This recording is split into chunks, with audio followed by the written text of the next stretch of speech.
ചിലരൊക്കെ പറയാറുണ്ട്, എനിക്ക് സന്തോഷിക്കാൻ പറ്റുന്നില്ല, എപ്പോഴും ടെൻഷനാണ് അല്ലെങ്കിൽ ഡിപ്രഷനാണ് എന്നൊക്കെ. അപ്പം ഇതിൻ്റെ റീസൺ നമ്മൾ തന്നെയാണ്. നമ്മുടെ ശരീരത്തിൽ ഉണ്ടാകുന്ന കെമിക്കൽ റിയാക്ഷൻസ് കൊണ്ടാണ് ഇങ്ങനെ സംഭവിക്കുന്നത്. നമ്മുടെ ശരീരത്തിൽ ഉണ്ടാകുന്ന ഹാപ്പി ഹോർമോൺസിനെ ഇൻക്രീസ് ചെയ്യേണ്ടത് നമ്മൾ തന്നെയാണ്. എൻഡോഫിൻ, ഡൊപ്പോമിൻ, ഓക്സിറ്റോസിൻ, സെറാട്ടോണിൻ, ഇങ്ങനെയൊക്കെയുള്ള ഹോർമോൺസ് ഉണ്ട്. അപ്പം ഇതിൻ്റെ സെക്രേഷൻസ് കറക്റ്റ് ആക്കുക. നമ്മൾ ഡെയിലി സിമ്പിളായിട്ടുള്ള കുറച്ച് കാര്യങ്ങളൊന്ന് ശ്രദ്ധിച്ചാൽ മതി. ശരിക്കും എക്സസൈസ് ചെയ്യുക, പിന്നെ അതേപോലെ തന്നെ നമ്മൾ മറ്റൊരാളുടെ ഇമോഷൻസ് മനസ്സിലാക്കുക, പിന്നെ എന്തെങ്കിലും ഒരു വിഷമം വന്നു കഴിഞ്ഞാൽ അവരെ ഒന്ന് ഹഗ് ചെയ്യുക, പിന്നെ നമുക്ക് തന്നെ എന്തെങ്കിലും പെറ്റ്സ് ഉണ്ടെങ്കിൽ അവരെ വളർത്തുക, അവരുടെ കൂടെ ചിലവഴിക്കുക, പിന്നെ ചെറിയ പിള്ളേരുടെ കൂടെ ഒന്ന് നമ്മൾ സമയം ചിലവഴിക്കുക, അതേപോലെ തന്നെ പ്രായമായവരുടെ കൂടെ.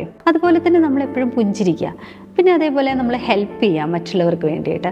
നമ്മളിപ്പം നിസ്സാരം പറയുവാണെങ്കിൽ, നമ്മൾ ബസ് പോവുകയാണെങ്കിൽ അതിലൊരു കൊച്ചിനെ എടുത്തിട്ട് വരുന്നവരോ അല്ലെങ്കിൽ പ്രായമായവരോ ഉണ്ടെങ്കിൽ നമ്മളൊന്ന് എഴുന്നേറ്റ് കൊടുക്കുക. അപ്പം നമുക്ക് മനസ്സിലുണ്ടാകുന്ന ഒരു സാറ്റിസ്ഫാക്ഷൻ ഉണ്ട്. അതേപോലെ തന്നെ പല കാര്യങ്ങളും ഉണ്ട്. നമ്മൾ ഒരാളെ അപ്രിഷ്യേറ്റ് ചെയ്യുക, പിന്നെ നമുക്ക് വേണ്ടി ഒരു 10 മിനിറ്റ് മാറ്റി വയ്ക്കുക. അത് പ്രെയർ ആണെങ്കിലും അല്ലെങ്കിൽ നമുക്കൊരു മെഡിറ്റേഷൻ ആണെങ്കിലും. നമ്മുടെ ബിസി ലൈഫിൽ എല്ലാ കാര്യങ്ങളും നമ്മൾ നടത്തും, നമ്മുടെ കാര്യങ്ങൾ മാത്രം മാറ്റി വയ്ക്കും. അപ്പം നമ്മൾ ഹാപ്പി ആകാനുള്ള ഓരോ മൊമെൻറ്റ്സും നമ്മൾ മാക്സിമം യൂട്ടിലൈസ് ചെയ്യുക.